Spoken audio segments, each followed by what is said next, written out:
Saludos amigos, ¿qué tal? ¿Cómo están? Comenzamos en el día de hoy nuestro cuarto programa del curso La Nova Clase. En él tendremos la oportunidad de ampliar y profundizar sobre la computadora y el Internet. Y lo que es más importante aún, hacernos del concepto de aula virtual, también llamada aula inteligente. Les sugerimos tomar un cuaderno o libreta de apuntes, adoptar una posición cómoda, pero con una actitud activa, de atención activa. Vamos a desarrollar en el día de hoy el tema de las aulas virtuales e inteligentes. Para eso tenemos con nosotros al maestro Josué Cuevas.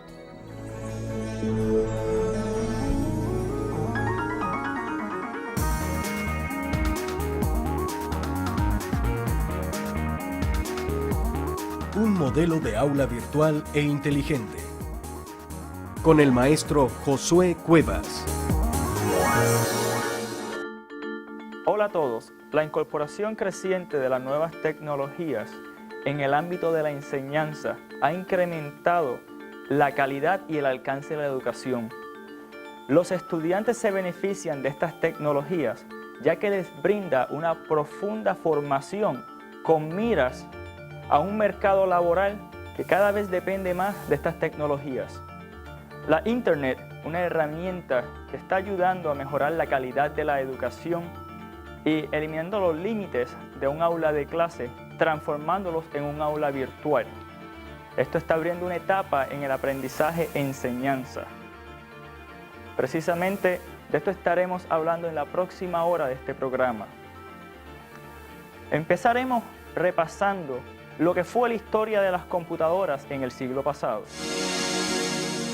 Blaise Pascal, el ilustre filósofo y científico francés, construyó la primera máquina calculadora en el siglo XVII. Por esto se le considera el padre de la computadora.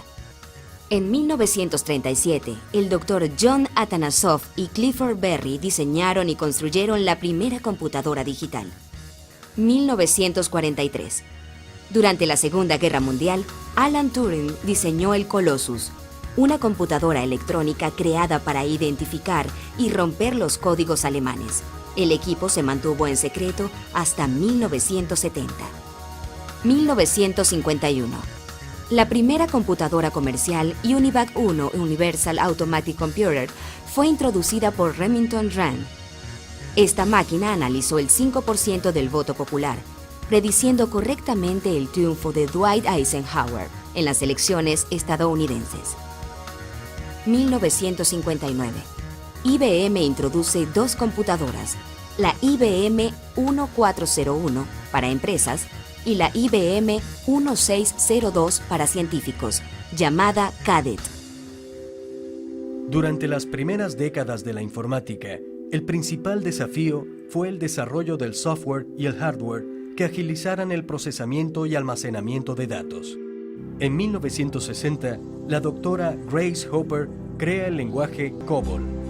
8 años después, Alan Shugart, de IBM, presenta al público el primer disco magnético de 8 pulgadas. La manzana de la computación, Apple, nace en 1976, cuando Steve Wozniak y Steve Jobs construyen la primera computadora de Apple. En 1980, la compañía IBM le da la oportunidad a la compañía Microsoft para desarrollar un sistema operativo conocido como MS-DOS o MS-DOS más conocido. Sin este sistema operativo, hoy día no tendríamos la familia de los sistemas operativos de Windows. Los usuarios que quieran utilizar estos sistemas operativos en sus hogares pueden utilizar Windows 95, Windows 98, Windows Millennium, Windows 2000. Ahora, si quieres administrar una red de network, puedes utilizar Windows 2000, Windows XP o Windows NT. XP significa para experiencia, o Windows NT significa New Technologies, nuevas tecnologías. Para conducir una clase de educación a distancia, se recomienda que se utilice el sistema operativo Windows 2000 o Windows XP. ¿Sabías que las instituciones educativas y los pequeños negocios usan la versión profesional de Windows 2000 y XP, mientras que el usuario particular desde su hogar puede hacer lo mismo gracias a la edición casera de Windows? En 1981, la propia IBM introduce su primera computadora comercial. En 1982, Hayes introduce el primer módem que solamente tenía 300 bits por segundo. En 1983, la compañía Lotus 123 crea unas aplicaciones para facilitar a los contadores sus tareas en sus oficinas. De aquí se crean otras aplicaciones tales como Peachtree y Excel, que son muy utilizadas hoy en día. La compañía Intel, en 1989, introduce el procesador 486. En 1992, Microsoft introduce el sistema operativo Windows 3.1. En 1994, es fundada la compañía Netscape. Linus Torvalds crea el sistema operativo Linux, que tiene la gran ventaja de ser gratis. Prueba de su efectividad es que el gobierno de Brasil ha cambiado todas sus computadoras a Linux.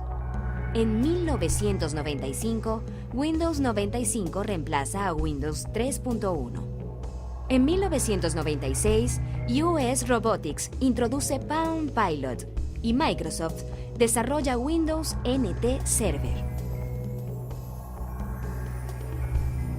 Palm Pilot, especie de mini computadora de bolsillo que posee un procesador de palabras con una capacidad de recibir y enviar correos electrónicos.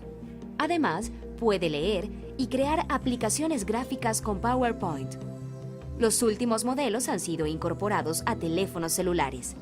En 1999, la compañía Intel impacta el mundo de la informática, creando el procesador Pentium 3. Tenemos que clarificar que un CPU, el Central Processing Unit o Unidad Central de Procesamiento, es la responsable de las operaciones de lógica y de aritmética. Intel, con el Pentium 3, lo que logra es obtener unos resultados en menor tiempo. Una computadora sin el CPU no funciona. Por ejemplo, vamos a decir, si usted tiene un auto y el auto no tiene un motor, no va a funcionar. CPU, Unidad Central de Procesamiento, el motor y cerebro de tu computadora. Sus siglas vienen del inglés Central Processing Unit. Por analogía, podemos decir que el motor de un auto es como su CPU. Lo mismo la computadora sin CPU. Las bolsas de aire del auto serían como un antivirus, las bujías como las tarjetas aceleradoras. Hacerle mantenimiento al auto equivaldría a hacerle una actualización a la máquina. Seguimos aprendiendo sobre este fascinante mundo de la computadora y el Internet. Manténgase activo. A continuación, vamos a conocer más sobre los llamados sistemas operativos. ¿Cuáles son estos? ¿Qué importancia tienen para la docencia? No se vayan, regresamos enseguida.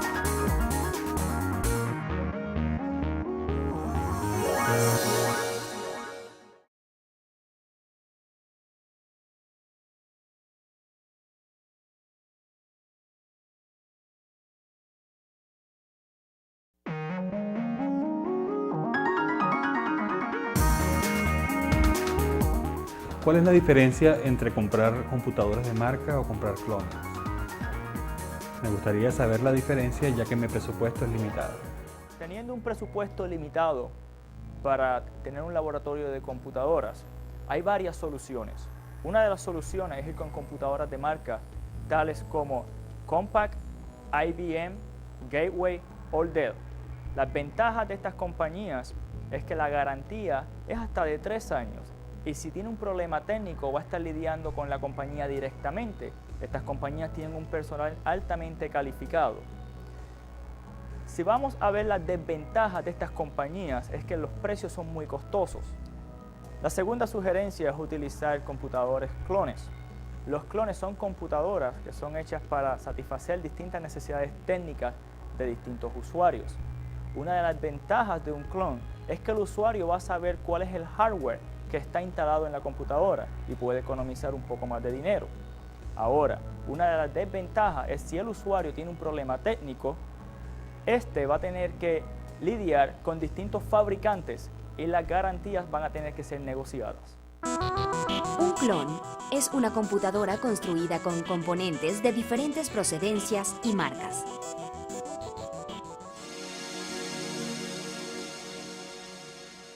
¿Sabías que cuando Microsoft introdujo Windows 95 en 1995, vendió más de 3 millones de licencias en tan solo 2 meses? Sin embargo, se reportaron miles de errores en el código del programa. Los primeros antecedentes de las computadoras surgieron en el valle del río Tigris hace más de 5.000 años. La historia nos cuenta que fue en China y Persia donde surgieron los primeros ábacos. La civilización siguió avanzando y también lo hizo su necesidad de establecer valores matemáticos para simplificar la vida. En un salto cuántico podemos llegar hasta el Renacimiento, época en que Leonardo trazó los planos para una sumadora mecánica. La idea de la máquina, aliada de la humanidad en su progreso, se mantuvo vigente una generación tras otra, un anhelo tan antiguo como el propio género humano. En esta sección quiero discutir lo que es un software o un programa. Muchas veces usuarios o estudiantes hablan de Microsoft Windows 2000, Microsoft Word, Internet Explorer, pero esos programas pertenecen a dos categorías. Estas categorías son el sistema de programa y el sistema de aplicación. Vamos a definir primero el sistema de programa. El sistema de programa es responsable de mantener la comunicación entre el hardware y los programas que hay en una computadora. Por ejemplo, el sistema operativo mantiene una comunicación con el disco duro, con la memoria, la tarjeta de video y otros periféricos en un operador, en una computadora. El segundo sistema, el sistema de aplicación, en este caso viene siendo el sistema operativo, como Windows 2000 o el OS X de Macintosh. Estos son responsables de controlar las aplicaciones que están instaladas, en una computadora. ¿Cuál es la diferencia entre Microsoft Windows y Macintosh? La diferencia entre Microsoft Windows y Macintosh es que el sistema operativo de Windows, por ejemplo, Windows 2000, Windows XP, es un sistema operativo que es muy familiar en el mundo de la educación y en el mundo de las empresas. Muchas empresas utilizan sus aplicaciones como Microsoft Word, Excel, PowerPoint, que les facilitan las tareas cotidianas de sus empleados.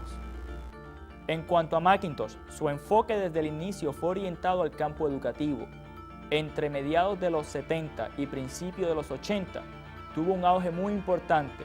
Sin embargo, no fue así en el sector comercial. Hoy día esto ha cambiado. Profesionales en el área de la educación, arquitectura, ingeniería, diseño gráfico, por ejemplo, dependen grandemente de las aplicaciones ventajosas del sistema operativo de la Macintosh G5.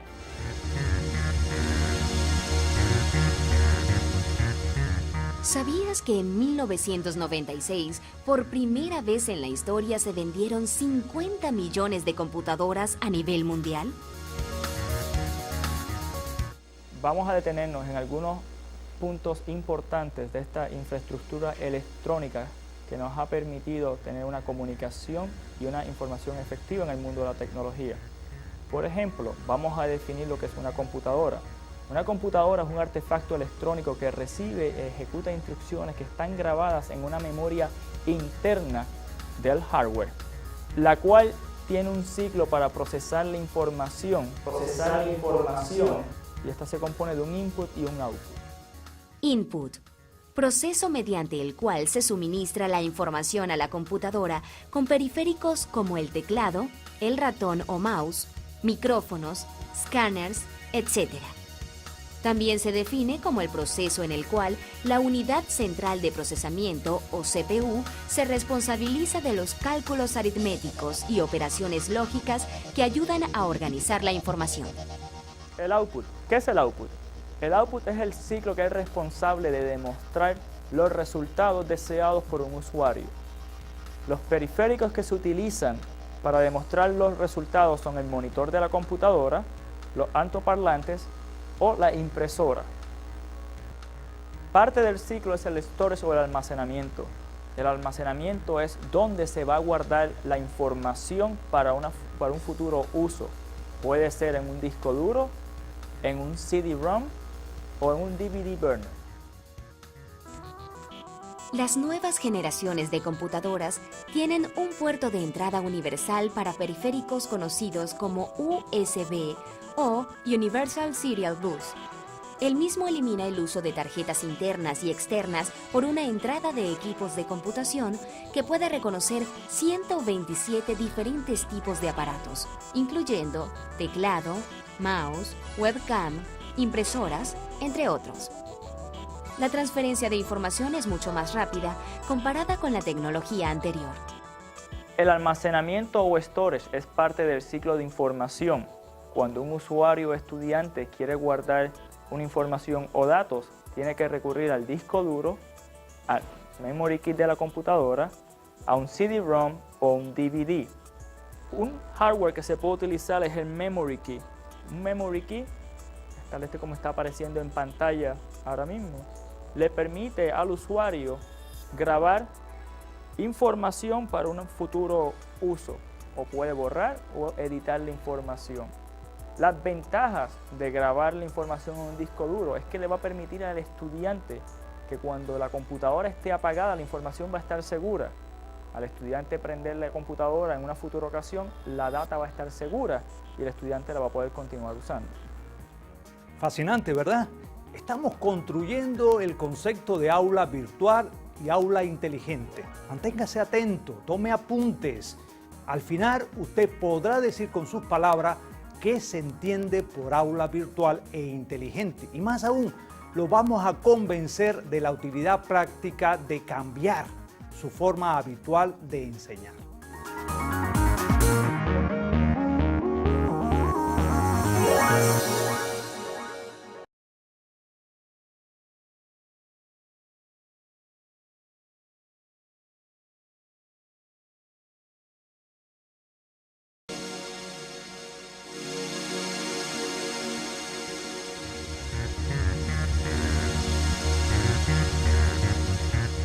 ¿Sabías que la evolución tecnológica ha integrado la tecnología de almacenamiento en mouse inalámbricos?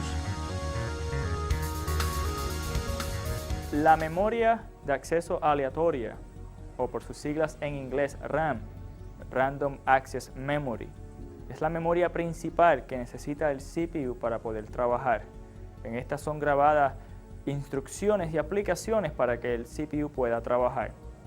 Vale aclarar que muchos estudiantes confunden la memoria RAM con el disco duro de la computadora. Por ejemplo, si un estudiante está utilizando Microsoft Word y está trabajando en un documento y no ha grabado el documento, esos caracteres están grabados en la memoria RAM temporalmente. Esto significa que si la computadora pierde electricidad, el estudiante posiblemente no va a poder recuperar la información que ya había escrito. Es importante también mencionar que algunos sistemas operativos como Windows 2000 tienen la capacidad de recuperar parte de la información que fue perdida. Por eso es importante que siempre un estudiante tiene que grabar sus documentos, normalmente cada minuto o cada 2 minutos. En vista a lo ya expuesto, ¿cuál de los siguientes objetos definirías como input? A. Cámara digital de fotografía. B. Cornetas. C. Impresora. D. Webcam.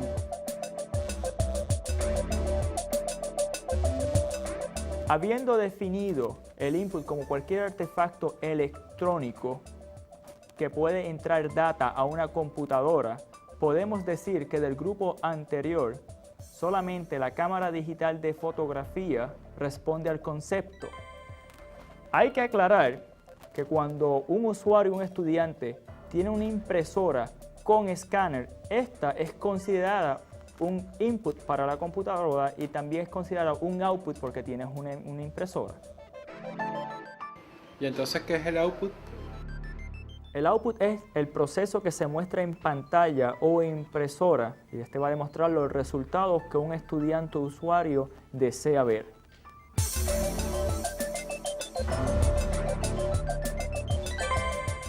Pasemos ahora a las aulas virtuales. Las aulas virtuales forman un espacio donde las computadoras, la internet y otras herramientas tecnológicas facilitan un proceso educativo. Vale aclarar que hay dos sistemas de aulas virtuales o aulas inteligentes, sistema completo o el sistema simple. El sistema completo está compuesto por tecnologías muy avanzadas y comunicaciones muy costosas. El sistema simple es que el estudiante o usuario pueden utilizar en un espacio en su oficina, hogar o en un otro lugar que tenga disponible una computadora y el acceso al internet. Este le va a facilitar al estudiante poder tomar algunas clases a distancia. ¿Sabías que el número de usuarios de la internet es de más de 600 millones de personas y que ese número aumenta un 5% cada mes? Una clase virtual, si está bien diseñada a través de utilizando las nuevas tecnologías, va a permitir ir más allá del tópico planteado en comparación con una clase presencial. ¿Por qué?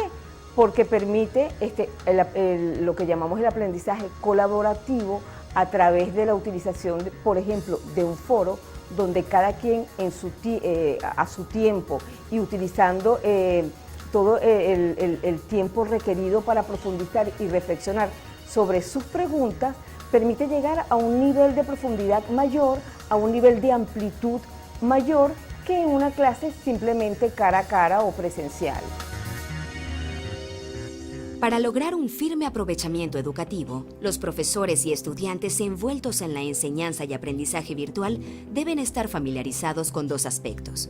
Primeramente, ubicación de la actividad virtual y sus modalidades de realización. El asiento de un aula virtual proporciona una diversificación de la oferta formativa y puede librar al profesor de un gran esfuerzo de adaptación, por lo que no tiene que ejercer de manera hegemónica su docencia, sino que puede compartir su responsabilidad con el ordenador y con los alumnos mismos. En segundo lugar, las actividades educativas virtuales se dividen en dos sistemas. La primera, la actividad autónoma del estudiante, la cual le permite desarrollar proyectos telemáticos con la opción de crear grupos cooperativos. El segundo sistema es el sistema complementario. Este le permite a los estudiantes tener laboratorios y debates virtuales. También le da la oportunidad de crear grupos cooperativos. ¿Sabías que Ada Augusta Byron, hija del poeta inglés Lord Byron, creó programas para una máquina que construyó su novio? Debido a esto, es reconocida como el primer programador de computadoras. En el ambiente de las aulas virtuales o aulas inteligentes, los profesores deben de tener herramientas de administración. Estas herramientas van a mantener al estudiante informado, al igual que va a estar motivado para continuar con la clase. Estas herramientas, tales como exámenes virtuales, libros electrónicos, el uso del correo electrónico, el famoso email, van a mantener esa comunicación que es bien importante entre el profesor y el estudiante. De lo contrario, si un profesor no tiene estas herramientas disponibles, va a tener serios problemas de comunicaciones con sus estudiantes, a tal punto que el estudiante puede perder la motivación de la clase y no va a tener un buen provecho académico. En Nova Southeastern University existen 3.446 cursos de WebCT en línea, sirviendo a 52.182 estudiantes y usando 247 GB de espacio en el disco duro. Hay 19.764 cuentas activas de usuarios. Estas incluyen estudiantes, miembros de facultad y diseñadores, con acceso por lo menos a un curso de WebCT. En una semana típica, 8.260 usuarios únicos accesan 2.660 cursos de WebCT. En promedio, hay diariamente 700 sesiones en marcha. Nova Southeastern University tiene más de 35.000 estudiantes con una tarjeta activa en campus.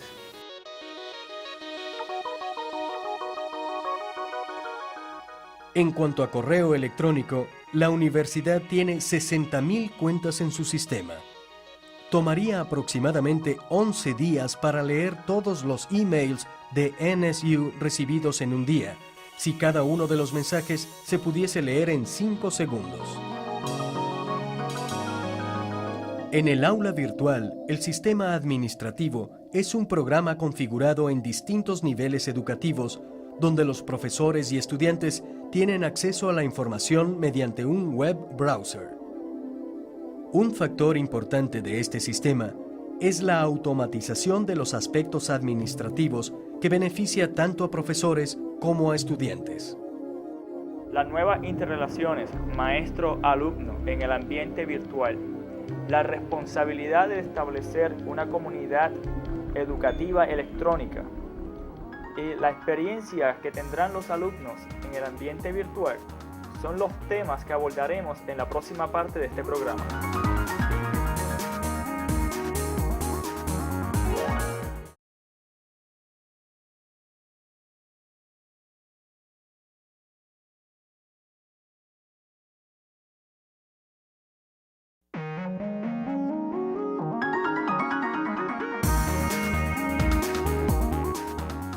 Mi hijo habla de un browser. ¿Qué es eso? Un browser es un programa de aplicación que le permite al estudiante interactuar con la información que está disponible en la Internet. Dos de los browsers más populares a nivel mundial son el Microsoft Internet Explorer y Netscape.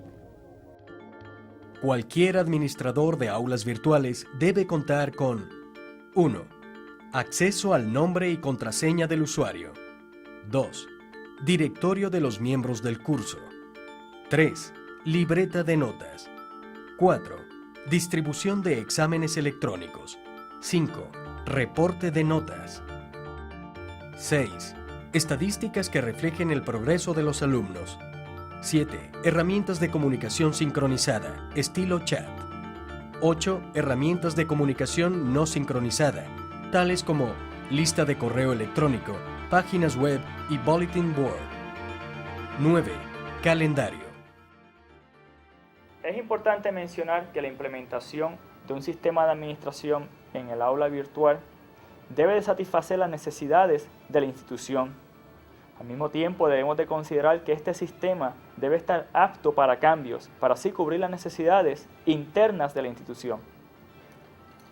Un sistema de administración en las aulas virtuales tiene la ventaja de que reduce los costos de enseñanza, aumenta la productividad en el personal educativo, provee una cobertura mayor a los estudiantes, al mismo tiempo aumenta la calidad de una clase o de una asignatura. Estas son las cualidades vitales que se necesitan para tener un e-learning.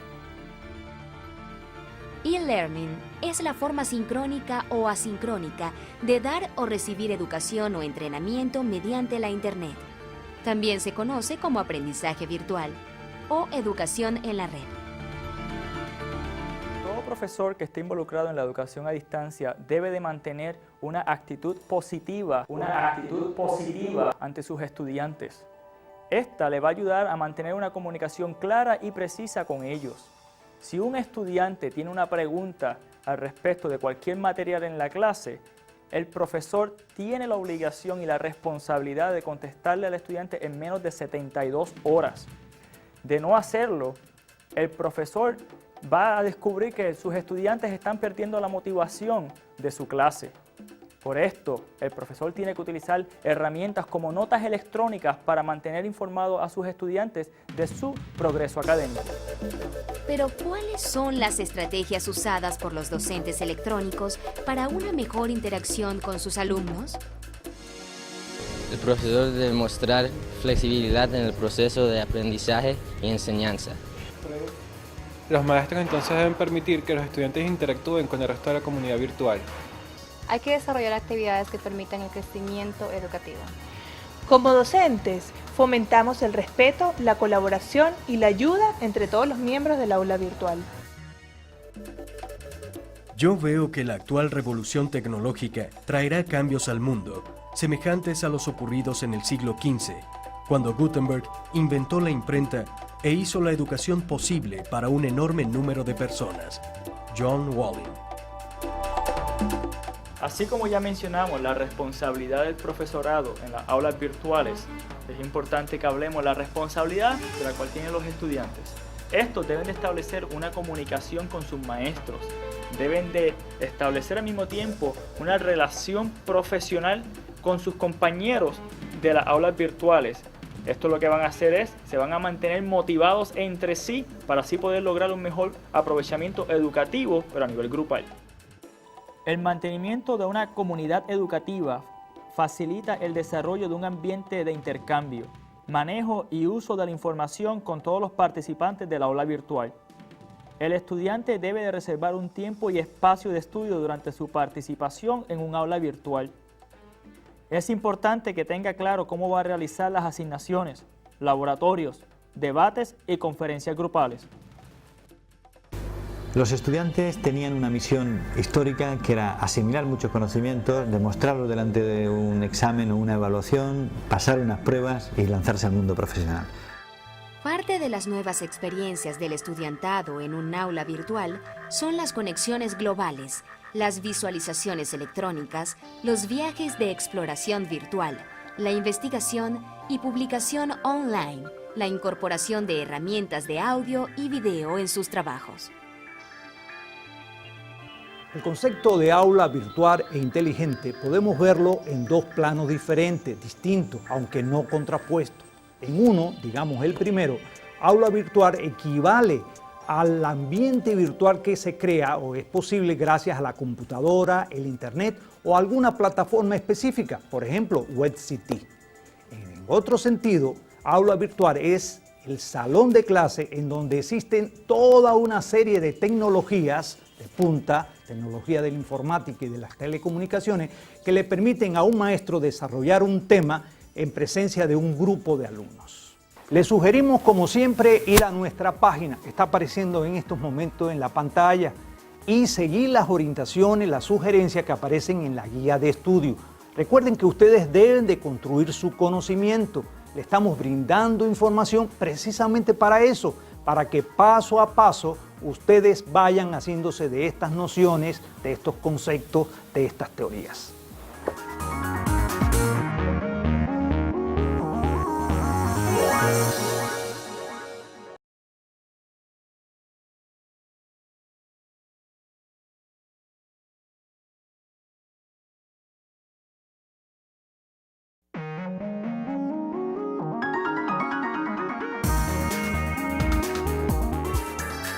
Multimedia es la utilización simultánea de una variedad de recursos tecnológicos, integrada por texto, gráficos y sonido, y que permite las interacciones educativas.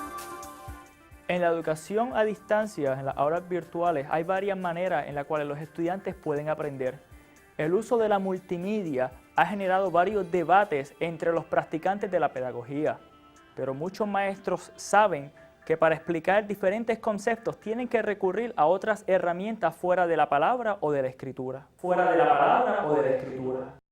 La combinación de computadora e Internet es un medio que estimula un aprendizaje de mayor calidad, haciendo participar a los estudiantes en tareas complejas dentro de un contexto de aprendizaje-colaboración.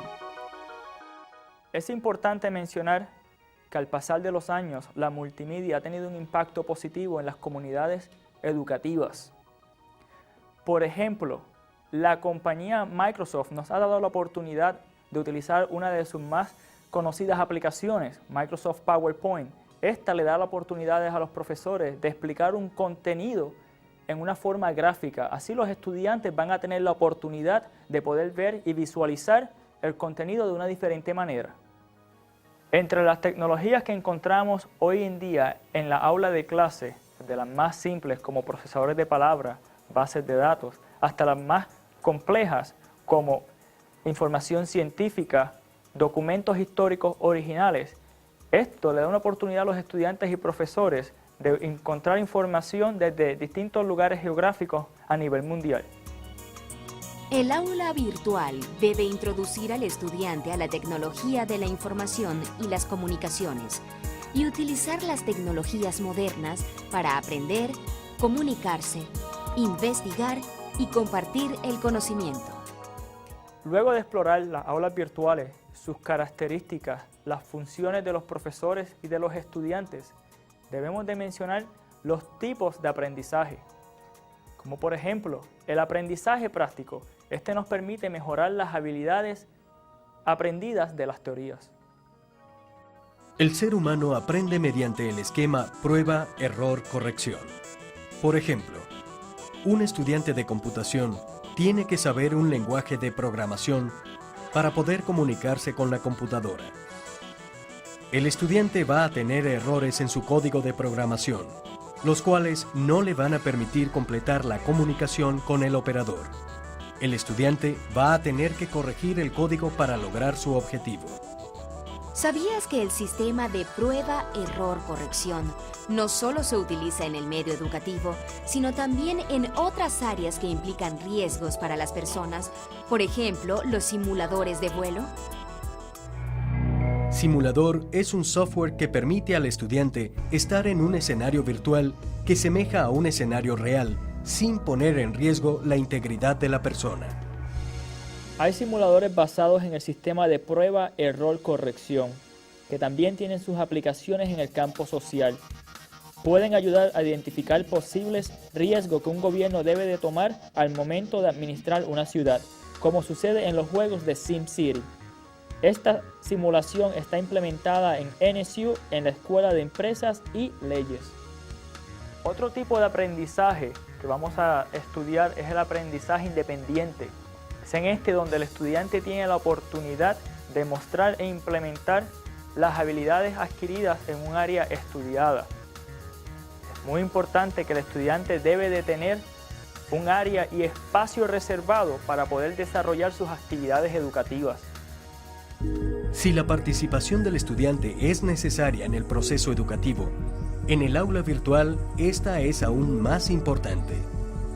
El aprendizaje comprende cumplir con las tareas y entregarlas en los plazos acordados, tomar parte en las discusiones de la clase y en actividades de grupo, y comunicarse con profesores y compañeros. En el aprendizaje cooperativo se hace énfasis entre los puntos de vista e ideas de los compañeros de estudio. Cuando un grupo virtual trabaja en un objetivo, muchas veces tiene la experiencia de encontrar información que está ajena del interés principal de ese objetivo. Pero esto ayuda al grupo a unirse en los intereses de este particular proyecto. El ciberespacio se presta para una identificación de valores, gustos y búsquedas de las personas que utilizan las tecnologías de punta. ¿Cuál es el futuro de la aula virtual? Esto ya ha cambiado. Esto ha cambiado del siguiente modo. En primer lugar, no se va a dejar de estudiar. En segundo lugar, nadie sabrá exactamente qué se le debe enseñar a un estudiante, sino que es el propio estudiante el que tiene que diseñar, junto con asesores y con referencias externas, lo que necesita, debe y quiere aprender. Y en tercer lugar, el estudiante no podrá esperar que le enseñen, sino que tendrá que adquirir las habilidades para hacer del aprendizaje continuo uno de sus caracteres psicológicos. Es un futuro difícil de predecir. Va a exigir que estudiantes y profesores se adapten a cambios en las relaciones profesor-alumno y alumno-alumno. Esto es necesario para lograr las metas educativas. El futuro de la educación está en el aula virtual, ya sea en la educación presencial o en la educación a distancia, ya que las exigencias de la sociedad, cada vez más demandantes, implican el uso de tecnologías, información y telecomunicaciones. Los veré en un próximo programa. Hasta luego. Interesante, ¿verdad? El concepto de aula virtual e inteligente. Está revolucionando la forma habitual de enseñar y de aprender. Si quiere obtener más información al respecto, visite nuestra página. Ahí encontrará mucha más información para que siga aprendiendo al respecto. El próximo tema es el de las videoconferencias, realmente tan apasionante como este. Los esperamos.